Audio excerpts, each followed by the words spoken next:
Minsan hindi sapat ang mahal kita. Kasi may mga taong pipiliing umalis kahit ikaw pa ang pinakamahal nila. Masakit yon, nakakalito. Dahil sa isip mo, kung mahal niya ako, bakit niya ako iniwan? Pero ang totoo, hindi lahat ng pag-alis ay dahil nawala ang pagmamahal. Minsan, mas malalim pa roon ang dahilan, mga bagay na hindi mo nakikita, hindi niya masabi at hindi mo kontrolado. Sa psychology, may mga dahilan kung bakit ang isang tao ay kayang iwan ang taong mahal niya. At kadalasan, wala itong kinalaman sa kung gaano kakahalaga. At sa video na to, aalamin natin ang mga tahimik na katotohanan sa likod ng mga taong umaalis kahit mahal ka nila. Bago tayo magsimula, kung gusto mo ng mga ganitong topic tungkol sa human psychology, emotions at behavior, huwag mong kalimutang mag-subscribe dito sa ating channel para lagi kang updated sa mga bagong kaalamang ibabahagi ko. 1. Bakit siya umalis? Kahit mahal ka niya? Mahal ka niya. Totoo yun. Hindi yun imbento. Hindi yun drama. Pero umalis pa rin siya. At doon nagsisimula ang pinaka-masakit na tanong. Kung mahal niya ako, bakit niya ako iniwan? Sa psychology, may isang bagay na bihirang pag-usapan. Hindi sapat ang pagmamahal para manatili ang isang tao minsan. Mas malakas ang takot kaysa sa pag-ibig. Takot na hindi siya sapat. Takot na masaktan. Takot na mawala ang sarili niya habang minamahal ka. May mga taong lumaki na hindi sanay sa healthy na pagmamahal. Kaya kapag totoo na, kapag tahimik na, kapag sigurado na, doon sila natatakot. Imbes na kumapit, pinipili nilang bumitaw. Hindi dahil ayaw kanila, kundi dahil hindi nila kayang harapin ang lalim ng nararamdaman nila. May iba naman na mahal ka, pero hindi pa buo ang sarili nila. At sa isip nila, paano kanila mamahalin ng tama? Kung sila mismo, hindi pa nila kayang ayusin ang sarili nila. Kaya kahit mahal ka nila, pinipili nilang umalis. Hindi dahil kulang ka, kundi dahil may laban sila sa loob na hindi mo kayang ipanalo para sa kanila. Ito ang masakit na katotohanan. Hindi lahat ng nagmamahal ay handang manatili. Ang pag-alis nila ay hindi kawalan ng pagmamahal, kundi patunay na may mga bagay na mas malalim kaysa sa pag-ibig na hindi mo kontrolado at hindi mo kasalanan. 2. Bakit ka iniwan? Kahit totoo ang pagmamahal, hindi lahat ng paghihiwalay ay dahil nawala ang pagmamahal. Minsan, buo pa rin ang nararamdaman niya, pero pinili ka pa ring bitawan. Masakit isipin na totoo ang pagmamahal, pero hindi sapat para manatili. Sa psychology, may tinatawag na emotional incompatibility. Ibig sabihin, kahit mahal ka niya, hindi kayo nagtutugma sa paraan ng pag-intindi, pag-handle at pag-express ng emosyon. Maaaring ikaw, handang lumaban, handang ayusin ang lahat. Pero siya, napapagod na sa paulit-ulit na emosyonal na bigat. Hindi dahil ayaw ka niya, kundi dahil hindi niya nakaya. May mga taong marunong magmahal, pero hindi marunong magstay kapag nahihirapan na. At minsan, ang pagpili nilang umalis ay paraan nila para iligtas ang sarili nila. Hindi ka niya iniwan dahil hindi ka mahalaga. Iniwan ka niya dahil sa loob niya. May mga bagay na hindi na niya kayang ayusin kahit gustuhin niya. Ito ang mahirap tanggapin, na kahit totoo ang pagmamahal, hindi nito kayang ayusin ang lahat. May mga relasyon na kahit gaano katotoo, kung hindi, pareho ang emotional capacity. Unti-unti itong mababasag. At kapag nangyari iyon, may isang pipili na lang na bumitaw, hindi dahil hindi kanya mahal, kundi dahil iyon na lang ang paraan para hindi tuluyang masira ang sarili niya.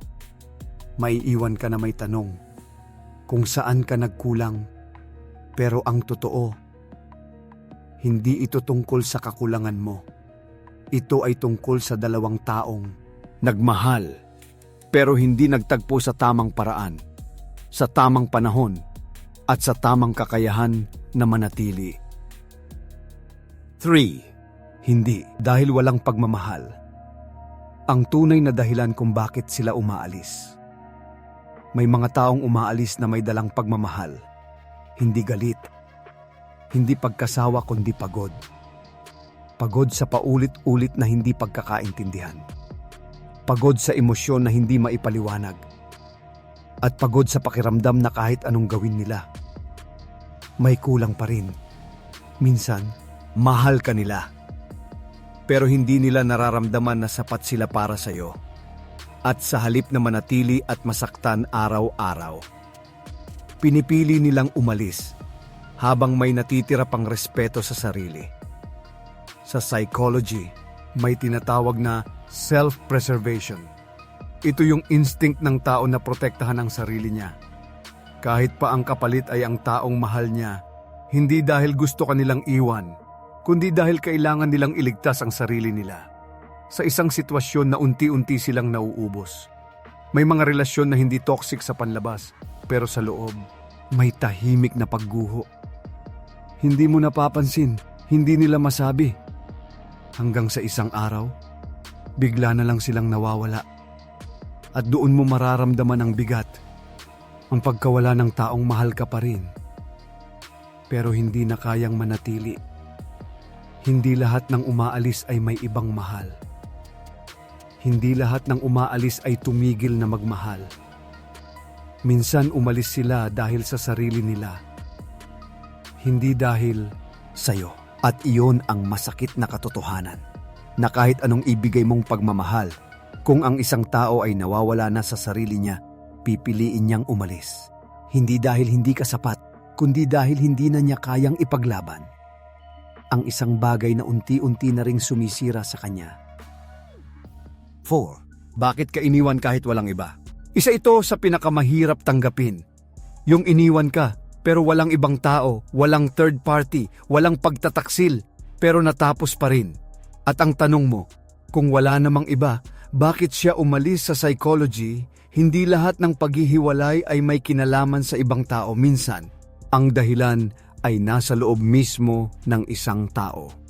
May mga taong umaalis dahil pakiramdam nila nawawala na sila sa relasyon. Unti-unti nilang nakakalimutan kung sino sila, ano ang gusto nila at saan sila papunta. At habang tumatagal, mas lumalakas ang pakiramdam na kailangan nilang umalis para mahanap ulit ang sarili nila. Hindi dahil mas mahalaga sila kaysa sayo, kundi dahil hindi nila kayang magmahal habang sila mismo ay nawawala.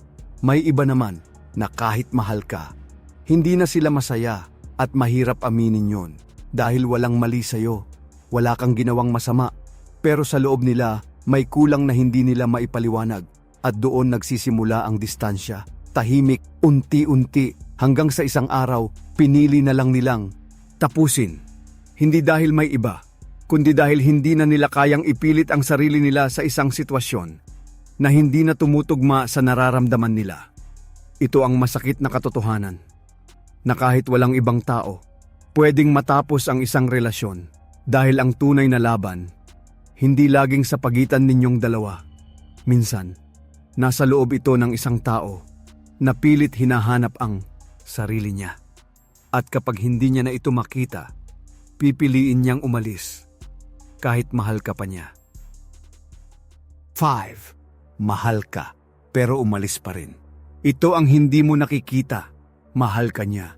Ramdam mo iyon. Nakikita mo iyon sa mga ginawa niya noon. Pero isang araw, umalis siya at naiwan ka na may tanong. Kung mahal niya ako, bakit niya ako iniwan? Ang hindi mo nakikita. May mga laban ng isang tao na hindi niya sinasabi. Mga insecurities, mga trauma, mga takot na hindi niya kayang ipaliwanag. Sa psychology, may mga taong natutong itago ang nararamdaman. Hindi sila sanay mag-open up. Hindi sila sanay humingi ng tulong. Kaya habang tumatagal ang relasyon, unti-unti nilang dinadala lahat mag-isa hanggang sa mapagod sila. Hindi dahil sa'yo, kundi dahil sa bigat na matagal na nilang kinikimkim. Mahal ka nila, pero hindi nila kayang ipakita ang lahat ng pinagdadaanan nila. At kapag hindi na nila kaya, mas pinipili nilang umalis kaysa ipakita sa iyo ang kahinaan nila. May mga taong mas pipiliin ang tahimik na paglayo. kaysa sa paghingi ng tulong. At doon ka maiiwan, nalilito, nasasaktan, at naghahanap ng sagot. Pero ang totoo, hindi mo kasalanan kung bakit siya umalis. May mga bagay na hindi mo nakita, mga laban na hindi mo naramdaman, at mga sakit na hindi niya naibahagi. Ito ang masakit na katotohanan, na kahit mahal ka ng isang tao, kung hindi siya marunong harapin ang sarili niyang emosyon, pipiliin niyang umalis. Hindi dahil ayaw ka niya, kundi dahil hindi niya kayang ipaglaban ang relasyon. Habang siya mismo ay hindi buo, ang mga taong mahal ka, sila pa yung unang nawawala. Hindi dahil hindi totoo ang pagmamahal, kundi dahil may mga sugat sila na hindi pa handang gumaling habang may kasama sila. 6. Bakit may mga taong umaalis kahit mahal ka nila? Hindi lahat ng pag-alis ay may sigaw. May mga taong tahimik na nawawala, walang malinaw na paalam, walang malaking away, pero ramdam mo na unti-unti na siyang lumalayo hanggang sa isang araw, wala na siya. Ito ang tinatawag sa psychology na silent exit. Isang uri ng paglayo na dahan-dahan, halos hindi mo napapansin mahal ka pa rin niya. Pero hindi na niya kayang manatili. At imbes na harapin ang sakit ng pag-uusap, pinipili niyang umiwas. Unti-unting binabawasan ang oras, ang effort at ang koneksyon. Hindi dahil wala siyang pakialam, kundi dahil nahihirapan siyang sabihin ang totoo. May mga taong hindi marunong magpaalam dahil para sa kanila mas madali ang lumayo kaysa magpaliwanag. Sa loob nila may conflict. Gusto ka nilang mahalin, pero gusto rin nilang umalis. At habang tumatagal, mas pinipili nila ang katahimikan kaysa sa confrontation. Hanggang sa mawala na lang sila, na parang hindi naging totoo ang lahat. At doon ka maiiwan, naguguluhan, nasasaktan, at paulit-ulit na tinatanong ang sarili kung saan ka nagkulang. Pero ang totoo, hindi lahat ng umaalis ay may lakas ng loob pagpaliwanag.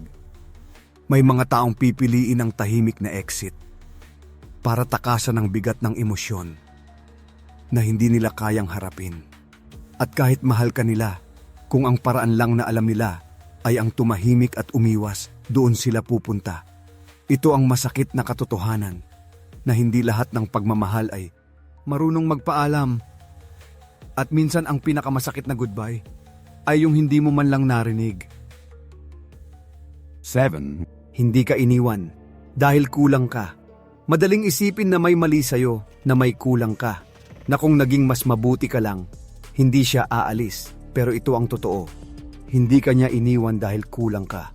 Sa psychology, may mga desisyon ng tao na hindi nakabase sa kung gaano ka kahalaga, kundi sa kung ano ang kaya nilang dalhin. Mahal ka niya, pero may mga bagay sa loob niya na hindi niya kayang ayusin habang nasa relasyon.